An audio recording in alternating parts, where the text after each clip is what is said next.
Meus amados irmãos e ouvintes, eu vos saúdo com a paz do Senhor.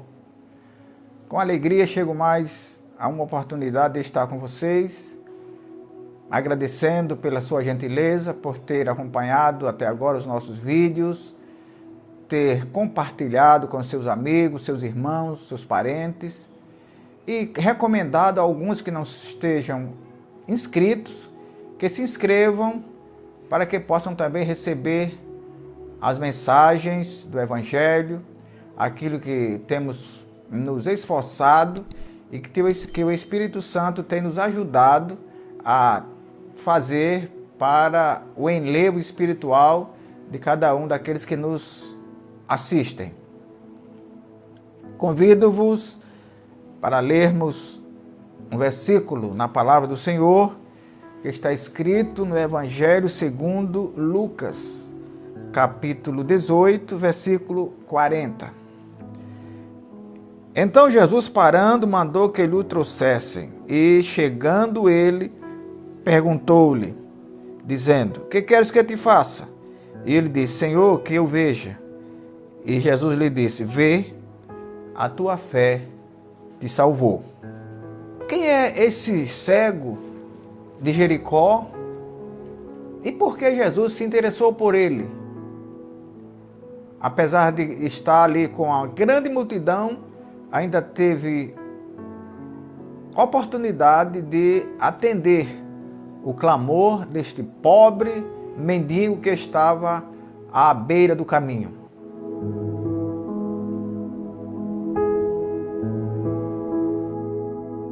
Meus amados irmãos, essa passagem do cego de Jericó, ela é escrita nos 3 evangelhos sinóticos.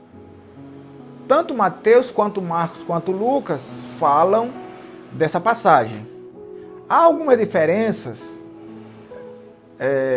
que não mudam em nada a veracidade da palavra, que eu não vou tratar aqui, mas Mateus e Lucas, eles não dão o nome a este cego. Ele apenas dizem, todos 3, que foi perto de Jericó, e todos 3 também reconhecem a linhagem familiar de Jesus quando o chamam de filho de Davi. Só Marcos me parece ser mais cuidadoso, que ele dá o nome ao cego, dá o nome de Bartimeu e ainda dá-lhe o nome do pai, filho de Timeu. E há uma curiosidade também que nenhum dos outros 2 tratam. Mateus e Lucas falam de um cego ali que morava em Jericó. Já Marcos, ele trata Bartimeu, filho de Timeu, o cego. Como se ele quisesse fazer uma diferença entre o Bartimeu ali da história, entre outro Bartimeu que não era cego. Ou ainda, ele queria fazer uma diferença entre aquele cego, Bartimeu, entre outros cegos. O certo é que a história verdadeira da Bíblia diz que Jesus estava entrando em Jericó e havia esse cego ali. E ouvindo a multidão, ele que estava ali à beira do caminho, mendigando, ele ouviu o barulho da multidão que passava, sendo ele cego, ouviu o barulho, mas não sabia do que se tratava. Diz a Bíblia que ele perguntou a alguém ali da multidão e disseram, não é Jesus que está passando? E ele se interessou. E Jesus, naturalmente, era alguém muito conhecido pelos seus milagres, pela sua fama de filho de Deus, de alguém que tirava pessoas da cama, aquele que curava leprosos, aquele que devolvia vistas aos cegos, aquele que já havia ressuscitado mortos. Então ele se interessa e clama a Jesus: Jesus, filho de Davi, tenha misericórdia de mim. Imagine que, se você for ler a Bíblia, você vai ver que Jesus não parou. Jesus ia passando juntamente com a multidão. E a Bíblia diz que as pessoas que passavam também repreendiam o cego para que não clamasse.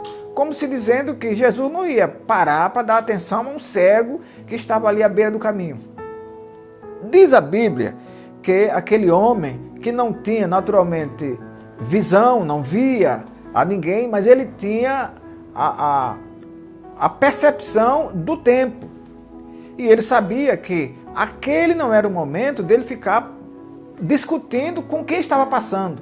Aquele era, assim, o momento de ele buscar a ser ouvido por Jesus. O negócio dele era com Jesus e não com os transeuntes da multidão, que naturalmente não tinham compromisso com o cego, com o pobre que estava ali necessitado de uma ajuda. Então, como ele tinha essa percepção de tempo, e ele sabia que quanto mais ele ficasse discutindo, Jesus sumia, Jesus se distanciava, a Bíblia diz que ele agora clama mais alto. Glória a Deus. É claro, se Jesus havia passado, ele não podia clamar com a mesma voz primeira, senão Jesus não ouviria.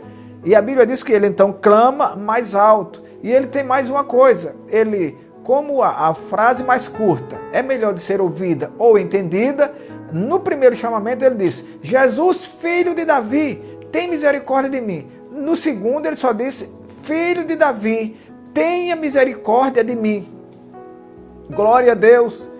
Jesus então, meus amados irmãos, apesar de já ter passado alguns metros que a Bíblia não diz, ele então ouve. Apesar da insistência dos transeuntes, dos acompanhantes da multidão, em que aquele homem se calasse, em que, como quem dizia, deixa Jesus em paz, Jesus ouviu. Aleluia! A Bíblia diz que Jesus, ele ouve o clamor do pecador. Ele ouve o clamor do necessitado. Ele se interessa pelas necessidades daqueles que estão em situação difícil. Jesus então parou contra a vontade de muitos ali que não queriam que ele parasse, que não queriam que ele desse atenção àquele simples cego. Jesus então para e diz: tragam o cego. E alguém foi lá, tomou o cego pela mão e levou ao Senhor. Glória a Jesus. Eu quero lhe dizer nessa tarde, a multidão muitas vezes se apresenta como um empecilho, como uma dificuldade para que nós alcancemos a vitória. Quantos não já disseram a você que essa vida de crente é uma vida de pessoas analfabetas, que não sabem o que fazem, que não vivem? Quem está na multidão não tem a percepção do quanto Jesus é bom para cada um de nós. Quem está na multidão acha que está tudo bem por ali, acha que Jesus está ali, eu vou acompanhar para ver os seus milagres, para ver o que é que ele vai fazer. Outros iam ali para censurar. Mas Jesus passava exatamente na hora que aquele cego estava necessitando. E quando o cego chega, Jesus, assim, muito rapidamente, só faz perguntar: o que queres que eu te faça? Parece até uma pergunta meio sem nexo, meio sem sentido, porque o homem era cego, estava pedindo misericórdia. Mas Jesus quer que você pronuncie com seus próprios lábios. Jesus quer que você confesse a sua necessidade. Ele pode supri-la, mas ele quer que você confesse. Então o cego diz: que eu tenha vista, ou que eu veja. Glória a Deus. E Jesus diz: vê, a tua fé te salvou. Jesus então se refere não ao problema dele estar ali todos os dias mendigando. Não. Jesus se refere à atitude que ele teve em enfrentar a multidão enfrentar a controvérsia das pessoas que estavam ali para ver Jesus, para falar com Jesus, para ter com Jesus. Eles não pensavam, aliás, o cego, ele não pensava em outra coisa. Eu, como dissesse no coração, nada me impede, eu quero falar com ele, eu quero estar com ele, eu quero ver. Se você tiver essa atitude segura, sincera e persistente, que teve o cego lá em Jericó, certamente a sua vida vai mudar. Jesus fará algo grandioso na sua vida, algo que você nunca viu, algo que você busca até hoje e que acha até que não vai encontrar, que não vai alcançar. Se você tiver uma atitude corajosa ao lado do Senhor, você vai ter essa alegria que você quer, mas acha impossível. O cego, que alguns dizem que era de nascença, talvez pensasse, nunca mais eu verei, nunca verei nada. Serei cego para sempre. Não, só será cego para sempre até encontrar Jesus.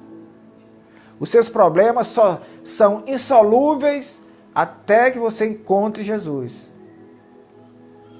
Aleluia! Os seus problemas só continuarão dia após dia até que você encontre Jesus. Jesus se oferece para lhe dar vitória, como deu vitória àquele cego, mesmo contra a multidão, mesmo contra a vontade da multidão. Jesus te ouve. Aleluia! Levante a sua voz, faça um clamor. Jesus vai te ouvir. Quem sabe você já se afastou do Evangelho e acha que não há mais jeito, não tem mais como voltar. Clame a Ele. Ele vai te ouvir e vai reescrever o seu nome no livro da vida. E você que nunca aceitou Jesus como Salvador, é essa a hora, é essa a oportunidade.